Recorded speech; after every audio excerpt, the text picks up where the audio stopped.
Hello everyone. Welcome back to Tech Tricks tutorial. In this video, I'm going to show you how to auto-write dates in Excel. So let's dive right in. To do this, I will create a series from 1 to 30 to generate automatic dates for a whole month. Right beside this cell, we also have a starting date.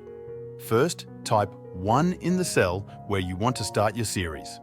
You might notice that the fill option at the right top corner of the screen is initially disabled.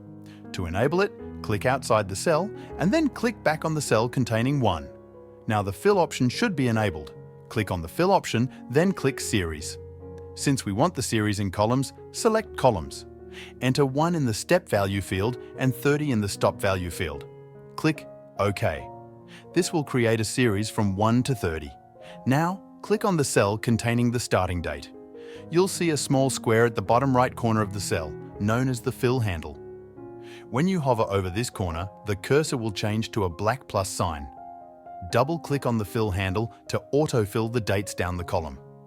To change the format of dates, select the entire column. Then right-click and choose Format Cells.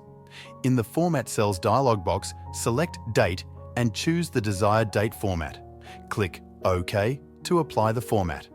Lastly, you can also delete the number series you created by simply selecting the entire column and pressing the Delete button. This is how you can automatically fill dates in Microsoft Excel. Thank you for watching, and I'll see you in the next video.